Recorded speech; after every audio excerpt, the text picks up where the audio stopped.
ऋषि मुनियों की पावन धरती, देश धर्म का नाता है। कहते सारे लोग यही हैं, गो हमारी माता है। जाग उठो ओ भारतवासी, जाग उठो ओ भारतवासी, गौ पर छुरियां चलती हैं। बंद करो गो माँ की हत्या, सारी जनता कहती है। बंद करो गो माँ की हत्या, सारी जनता कहती है।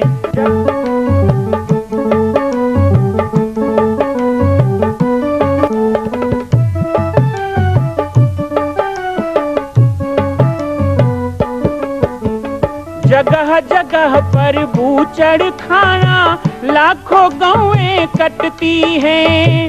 किसे सुनाए व्यथा हमारी, नैना नीर बहाती हैं। रक्षा करना गौ माता की, रक्षा करना गौ माता की, गीता ज्ञान सिखाती है। बंद करो गो माँ की हत्या, सारी जनता कहती है। बंद करो गो माँ की हत्या, सारी जनता कहती है। जय श्री राम, जय गो माता, जय गोपाल। बाबा जी की पाती कार्यक्रम में आप सभी का स्वागत है। बहुत दिनों से लोगों को जिज्ञासा है कि बाबा जी की पाती कार्यक्रम की शुरुआत कैसे हुई। ये बातें उस समय की है जब कोरोना का संकट आया और कोरोना काल में सभी के मन में एक चिंता हुई कि क्या अब सबसे हमारा संपर्क कट जाएगा, क्या भजन पूजा सत्संग आध्यात्मिक चर्चा नहीं होंगे, मंच नहीं बनेगा, प्रवचन नहीं होंगे, यज्ञ नहीं होंगे। तो आध्यात्मिक लोगों को बड़ी चिंता हुई। उसी समय मेरे पास दिनेश मिश्रा जी गोंदिया का फोन आया। उन्होंने मुझे कहा कि गुरु जी आप वीडियो में सबको जोड़िए, ऑनलाइन कीजिए। मैंने कहा वीडियो तो संभव नहीं है, लेकिन हम जरूर ऑडियो के माध्यम से व्हाट्सएप में परिचर्चा शुरू करेंगे। मैंने सभी व्हाट्सएप नंबरों पे एक मैसेज डाला कि कल हम सुबह 10 बजे से 11 बजे हमारे सीता रसोई परिवार से शुरुआत करेंगे, आप लोग उस समय उपस्थिति दीजिए। जैसे ही मैं ऑनलाइन हुआ और मैंने ग्रुप खोला, क्योंकि मैं ग्रुप को लॉक रखता हूं ताकि अन्य मैसेज उसमें ना आए, वैसे ही भक्तों के मैसेज आने लगे। किसी ने जय श्री राम, किसी ने जय गो माता, जय गोपाल, फिर जिज्ञासा आने लगी और इस तरह प्रतिदिन ये चर्चा चलने लगी। अखबारों में जब छपता है कि आज 10 से 11, 1 से 2 परिचर्चा में बाबा जी ने ये कहा, लोगों ने प्रश्न किए, ऐसे ऐसे समाधान हुआ, तो बहुत लोग सोचते हैं कि ये परिचर्चा कैसे होती है, क्या होती है। तो आज हम आपको ले चलते हैं 10 बजे से 11 बजे सीता रसोई के परिचर्चा में। आप बाबा जी की पाती देखते रहिए। आपको हम परिचर्चा के रूल्स भी बताएंगे, नियम बताएंगे और साथ ही आपको प्रक्रिया में बताएंगे। ये मेरे पास मोबाइल है, मैंने व्हाट्सएप खोला है सीता रसोई संचालन को, और इसमें देखिए हमारे पास मैसेज आ रहे हैं, बहुत सारे मैसेज आ जाए हैं। मैं सबसे पहले तो जिनके मैसेज आते हैं उनका अभिवादन करता हूँ। अभिवादन करने के लिए मैंने इसका ऑडियो ऑन किया और ऐसे सबके नाम देख करके फिर मैं उनके नाम से उनको संबोधित करता हूँ, उनका अभिवादन करता हूँ, उनका स्वागत करता हूँ। हमारे साथ नरोत्तम जी पाटन से हमारे मंडलाधिकारी जुड़े हैं, पुरुषोत्तम अग्रवाल जी थान खमरिया से, जो नित्य नए समाचार पत्रों में हमारे कार्यक्रम को प्रसारित करते हैं। साथ ही तन्नू दीदी हमारे पुणे से, इंदिरा दीदी कुसमी से, डुबोती मैया पुनपुरी से और भूषण साहू जी जतमई से हमारे साथ जुड़े हैं। उत्तम कुमार सूरी जी गोटीटोला से, सुखदेव जी खौड़ा से, सतोहन लाल वर्मा जी भाटापाड़ा, कौशल वर्मा जी नवापाड़ा, हार्दिक कोटक जी राजनांदगांव से जुड़े हैं, भूषण साहू जी जतमई, और हमारे साथ इसी क्रम में सुंदर लाल जी जो मध्य प्रदेश से बालाघाट से जुड़े हैं, और सुदर्शन नेताम जी सिंगलपुरी, भोला राम जी सोमई साजा से, आरती बहन भेड़ागढ़ से, हमारे साथ दिनेश आडिल जी तिल्दा से, ज्योति मैया और निर्मला मैया भी मंगसा से जुड़ी हैं। मंगसा वाले गुरु जी हमारे साथ जुड़े हैं। शिवाली मैया जगदलपुर से प्रणाम भेज रही हैं। मनोज वर्मा जी हमारे कोटरा मंडलाधिकारी, राजकुमार यादव जी कुनकुरी से, महेंद्र चंद्रवंशी जी धर्मपुरा से, और साथ ही हमारे दिलीप टोपो जी हमारे जो कार्यक्रम के संपूर्ण ब्रॉडकास्ट में डालते हैं, ग्रुप में डालते हैं, वो भी हमारे साथ हैं। सुगन शर्मा जी शिल्पी पाटेश्वर धाम, गौरी मैया भिलाई से, महेंद्र चंद्रवंशी जी धर्मपुरा से, देवेंद्र जी रायपुर से। इस तरह हम सबके नाम लेते हैं, उनका अभिवादन करते हैं और बीच बीच में उनके जो मैसेज हैं वो भी हम यहाँ पे सुनते हैं कि किसने क्या लिख करके भेजा है। तो देखिए हमारे पुरुषोत्तम अग्रवाल जी कुछ कह रहे हैं।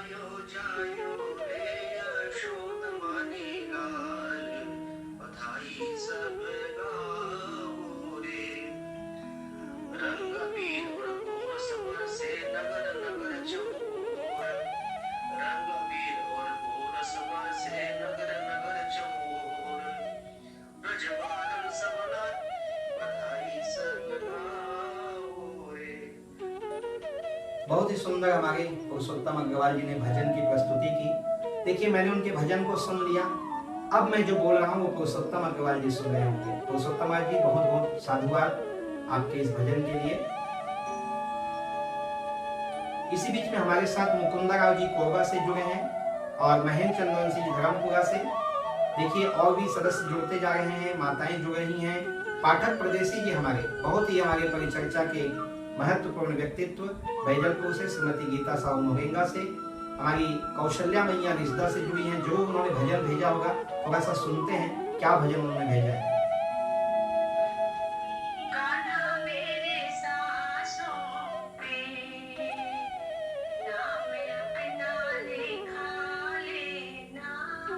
वाह क्या बात है।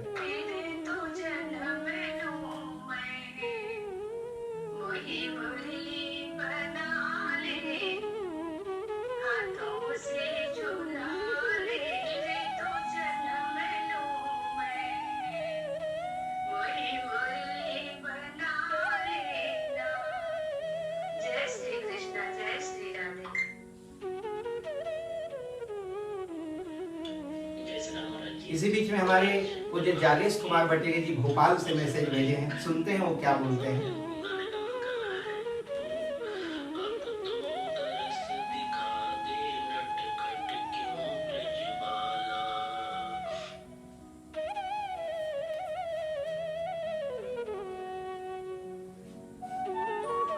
बहुत ही सुंदर बलिदेव भई नंदलाला आपने भजन की प्रस्तुति की, बहुत बहुत साधुवाद। आइए परिचर्चा में आप सभी का स्वागत है। और आज श्री कृष्ण जन्माष्टमी है। कल हमने भगवान कृष्ण के पावन बाल लीला के बारे में, गो अवतरण, गौ रक्षा के बारे में बहुत सा संदेश दिया। आज की परिचर्चा में भी भगवान कृष्ण और उनके बाल लीला के बारे में आपकी जिज्ञासाएं आमंत्रित हैं। हम सब मिलकर परिचर्चा करें, भजन करें और आनंद लें। इस तरह मैं वॉइस मैसेज से उनके मैसेज का जवाब भी देता हूँ। गुंडरदेही क्षेत्र के मंडलाधिकारी हैं और साथ ही अच्छे कवि भी हैं। तो केशव जी ने कुछ संदेश भेजा है हमारे और ऑनलाइन सत्संग में, देखते हैं।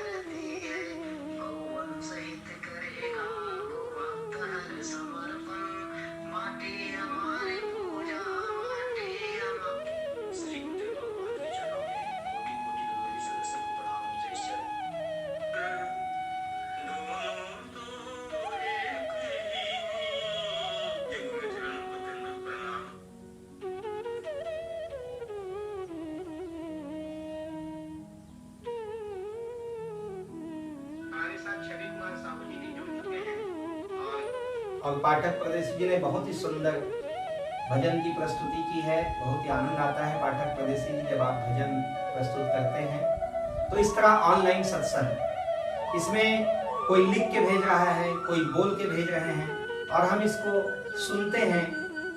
सुनने के बाद, मैसेज देखने के बाद उनसे बातचीत करते हैं और उनकी जिज्ञासाओं का उत्तर भी देते हैं। आइए देखते हैं कि आज जिज्ञासाएं क्या मिली है और उस जिज्ञासा पे थोड़ी चर्चा भी करते हैं।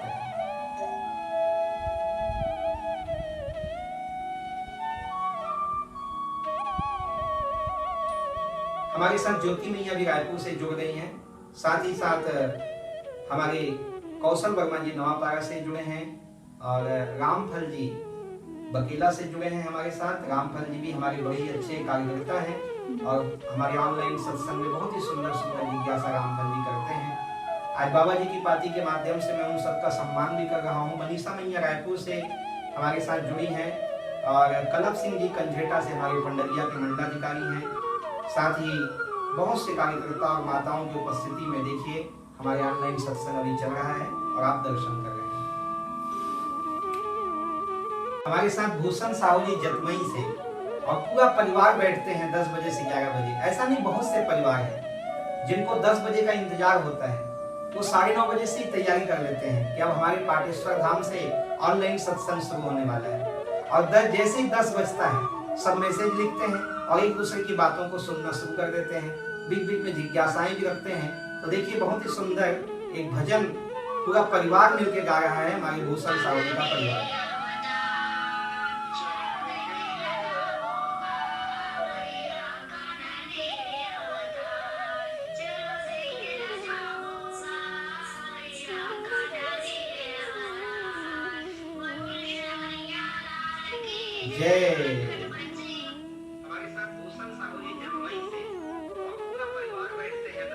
इस प्रकार मेरी आवाज भी जा रही है, सब सुन रहे हैं मेरी आवाज और अपनी आवाज भी वो भेज रहे हैं और सुंदर सा परिचर्चा हमारा चल रहा है।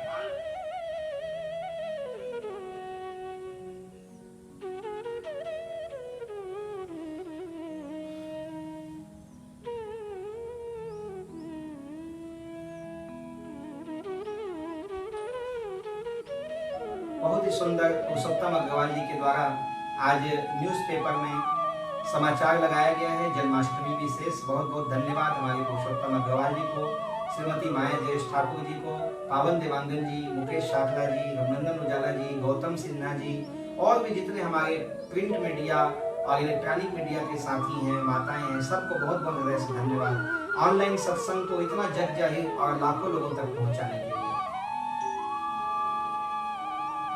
देखिए जगदलपुर से हमारे पास एक मैसेज आया है, सुनते हैं। हमारे शिवानी मैया है।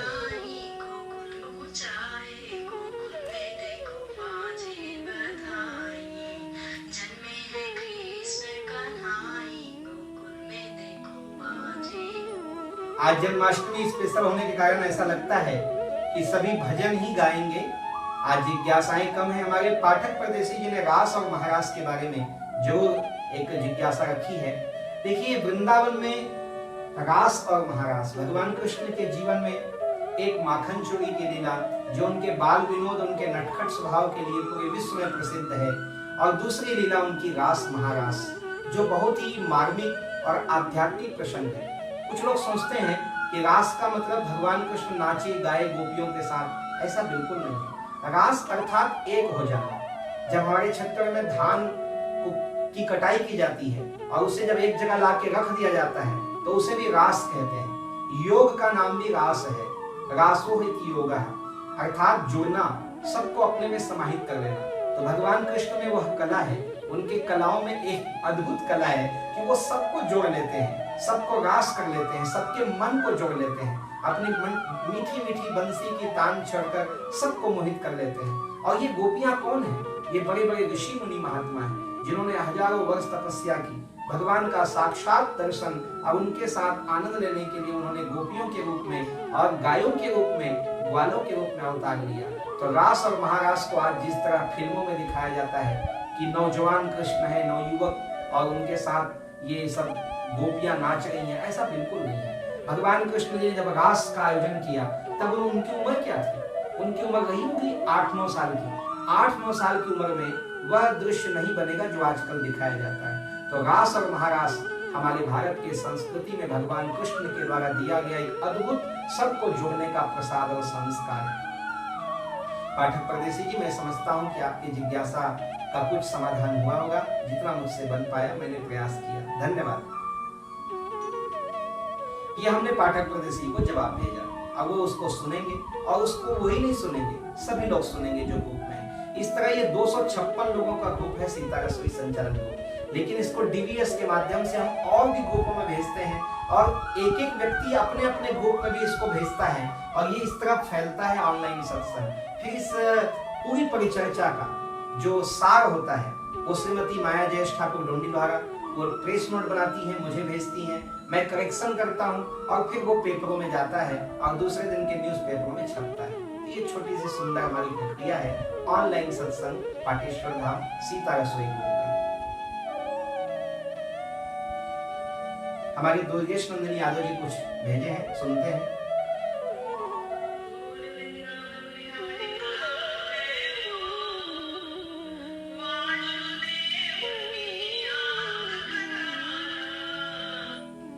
बहुत बहुत स्वागत दुर्गेश नंदिनी मैया, बहुत ही सुंदर आपने भजन भेजा है। और इसी बीच में कमलेश साहू जी, बालमुकुंद साहू जी शक्ति घाट से हमारे बहुत से कार्यकर्ता जुड़े हैं, सभी का मैं स्वागत करता हूँ इस सुंदर सी परिचर्चा में जुड़ने के लिए। और भगवान कृष्ण के पावन जन्मोत्सव के अवसर पर आप सभी लोग बहुत ही सुंदर, हमारी ऋचा बहना भी जुड़ी हैं घोटिया से, और सरोज मैया खमरिया भाटा भिलाई से जुड़ी हैं। आप सभी का स्वागत।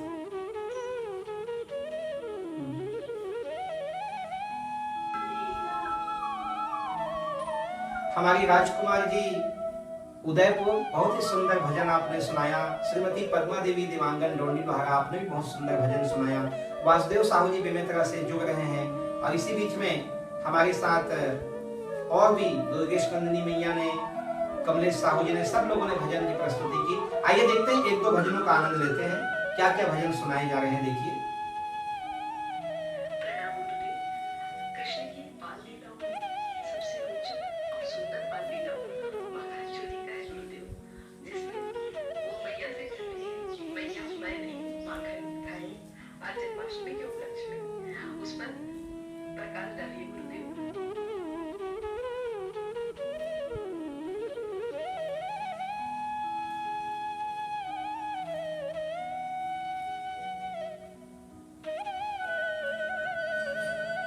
श्री दुर्गेश नंदिनी मैया दुधली बालो भगवान श्री कृष्ण के माखन चोरी लीला में प्रकाश डालने के लिए हमसे निवेदन कर रही हैं। जरूर, अभी हमने गोवत्स चारण लीला के बारे में कही, थोड़ा सा माखन चोरी के बारे में भी प्रसंग में डालते हैं। लेकिन इस बीच में हमारे साथ कुछ और भक्त जुड़े जिन्होंने सुंदर भजन की प्रस्तुति की है। देखिए, राजकुमार जी हमारे जंघेल उदयपुर कुछ भजन गुनगुना रहे हैं, थोड़ा सा सुनते हैं उनका।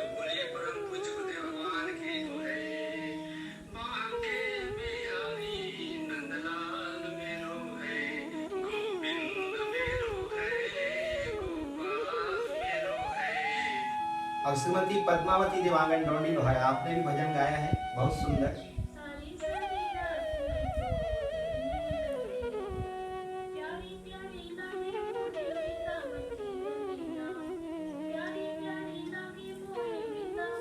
क्या बात है।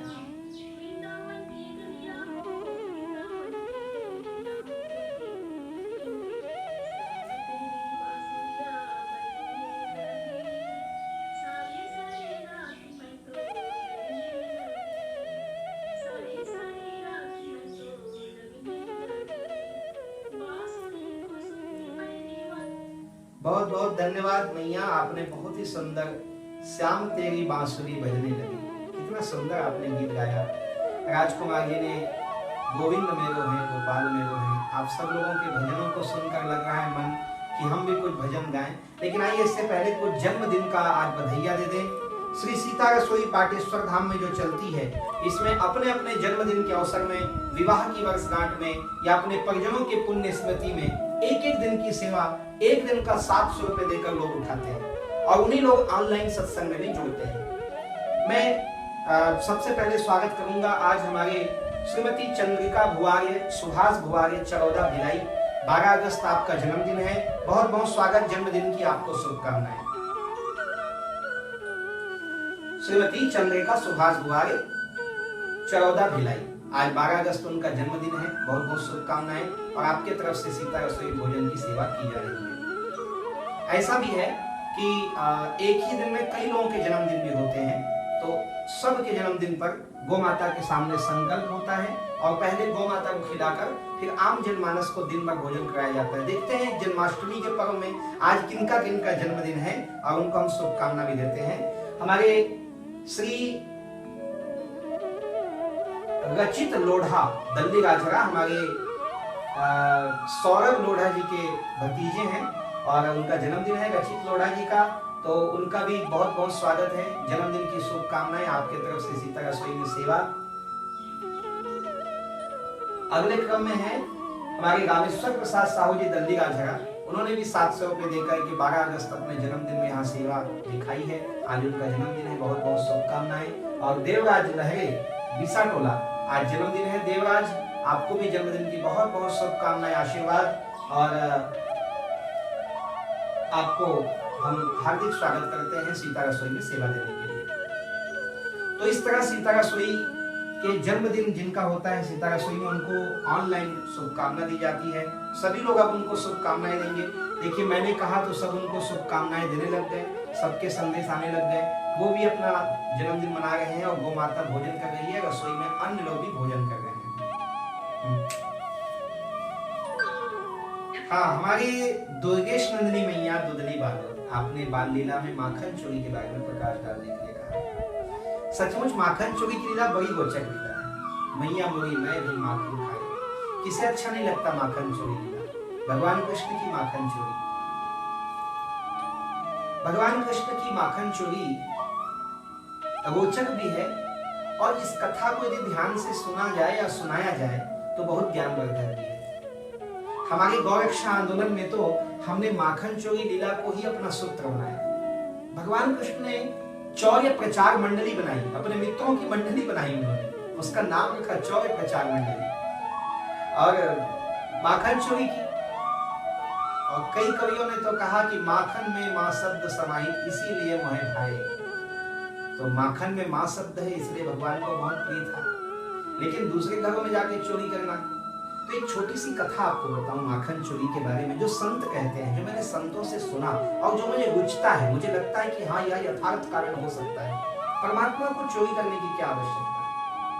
तो कंस ने नंदगांव, वृंदावन, बरसाना, मधुबन, ये सब जगह एक कानून लगाया कि गाय तुम पालोगे, लेकिन गाय का मक्खन मुझे ला करके दोगे, और वो मेरे मल खाएंगे, मेरे दानों खाएंगे, वो ताकतवर बनेंगे। भगवान कृष्ण को ये उचित नहीं लगा। भगवान कृष्ण को लगा कि यदि ब्रज वृंदावन का मक्खन कंस खा जाएगा, दानव राक्षस खा जाएंगे, तो हमारे बच्चे क्या खाएंगे, हमारे ग्वाल बाल तो कमजोर हो जाएंगे, और आने वाले समय में कंस का मुकाबला कैसे करेंगे। तो एक दिन उन्होंने नंद बाबा को कहा, बाबा तनिक सी बात बोलो, आप मानोगे? नंद बाबा ने कहा, कान्हा बोलो, क्या बात है लल्ला? कहे, बाबा हम मक्खन नहीं देंगे कंस को, क्योंकि गाय हम पालते हैं, गाय की सेवा हम करते हैं, गायों की रक्षा हम करते हैं, लेकिन कंस क्यों मक्खन खाता है? नंद बाबा बोले, कन्हैया ये तो टैक्स है, ये तो हमें देना ही पड़ेगा, नहीं तो कंस हमें मार डालेगा। भगवान कृष्ण ने कहा, बाबा ये दुर्बलता आपके भीतर इसलिए आई है क्योंकि आप माखन नहीं खाते हो, और ये दुर्बलता तभी जाएगी जब हमारे वृंदावन के एक एक ग्वाल बाल को मक्खन मिले। बाबा ग्वालों का अधिकार है इस मक्खन पर, ना कि कंस के दानवों का। मक्खन नहीं जाएगा मथुरा, रोक दिया गया। लेकिन फिर भी कुछ गोपियां चोरी छिपे मक्खन छुपा के रखती थी, तो भगवान ने उसे चुराया। और तो और मुंह अंधेरे सुबह सुबह यमुना किनारे और सिर पे गगरी रख करके जब गोपियां चोरी छिपे मथुरा ले जाने का प्रयास करती, तो कंकड़ मार के और गगरिया फोड़ देते थे कि मेरे ब्रज का मक्खन दूध दही भले मेरे ब्रज के मिट्टी में मिल जाए, लेकिन मैं राक्षसों के पास नहीं जाने दूंगा। और उसी दूध दही मक्खन की ताकत है कि 11 साल के कन्हैया कंस की छाती में चढ़ के उसका मर्दन करते हैं, उसका नाश करते हैं। ये गौ माता की ही पंचगव्य की महिमा। ये माखन चोरी का छोटा सा दृष्टांत।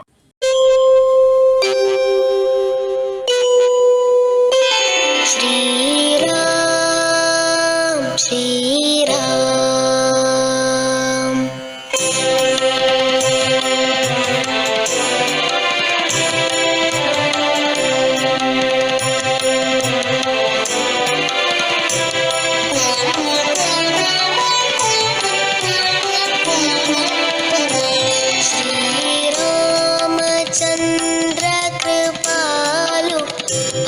मन धारण भव भय दारुणम्। श्री रामचंद्र कृपालु भज मन धारण भव भय दारुणम्। नव कंज लोचन कंज मुखकर कंज पद